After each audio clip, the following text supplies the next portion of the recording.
আসসালামু আলাইকুম রহমতুল্লাহি ওবরাকাতুহু। আলহামদুলিল্লাহি রব্বিল আলামিন, ওয়াসসালাতু ওয়াসসালামু আলা রসুলিহি মুহাম্মদ ওয়া আলা আলিহি ওয়াসহবিহি আজমাইন। সকল প্রশংসা আল্লাহ তাআলার জন্য। দুরূদ ও সালাম বর্ষিত হোক বিশ্বনবী মুহাম্মদ সাল্লাল্লাহু আলাইহি সাল্লামের উপর, তার পরিবার পরিজন ও সকল সাহাবা কেরামের উপর। অতঃপর 10 নম্বরে যে বিষয়টি নিয়ে আলোচনা করব তা হচ্ছে যে আল্লাহ তাআলা তার বান্দার উপর সর্বপ্রথম কোন বিষয়টি ফরজ করেছেন। আল্লাহ তাআলা তার বান্দার উপর সর্বপ্রথম যে বিষয়টি ফরজ করেছেন তা হচ্ছে আল্লাহর উপর ঈমান আনা এবং তাগুতকে বর্জন করা।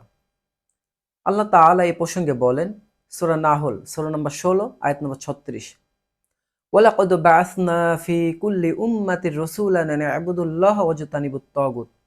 আর আমি অবশ্যই প্রত্যেক জাতির মধ্যে একজন রাসূল পাঠিয়েছি এই নির্দেশ দিয়ে যে তোমরা আল্লাহর ইবাদত করো এবং তাগুতকে বর্জন করো। ফামিন হুম্মান হাদাল্লাহু ওয়া মিন হুম্মান হাক্কাত আলাইহিদ দালালা ফাসিরু ফিল আরদি ফানজুরু কাইফা কানা আকিবাতুল মুকাদ্দিবিন। অতঃপর আল্লাহ তাআলা তাদের কিছু সংখ্যককে হেদায়েত দিয়েছেন এবং তাদের কিছু সংখ্যকের উপর পথভ্রষ্টতা সাব্যস্ত করেছেন।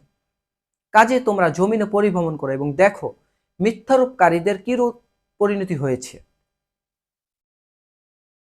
এবার আসুন আমরা জেনে নেই যে তাগুত কাকে বলে। তাগুত হচ্ছে বান্দা যাকে নিয়ে তার সীমা অতিক্রম করেছে, চাই তা অনুসরণের ক্ষেত্রে হোক, আনুগত্যের ক্ষেত্রে হোক বা উপাসনার ক্ষেত্রে হোক।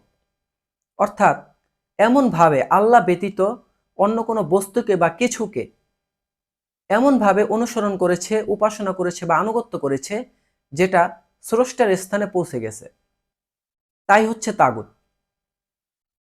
অর্থাৎ আল্লাহ ব্যতীত যার ইবাদত করা হয় তাই হচ্ছে তাগুত, যদি সে ওই ইবাদতে রাজি ও খুশি থাকে। এক কথায় আল্লাহ দ্রোহী যত শক্তি আছে সবই হচ্ছে তাগুত।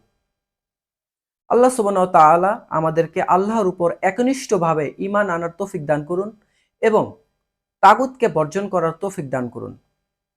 ওয়া আখিরু দাওয়ানা আনিল হামদুলিল্লাহি রাব্বিল আলামিন। আসসালামু আলাইকুম ওয়া রাহমাতুল্লাহি ওয়া বারাকাতুহু।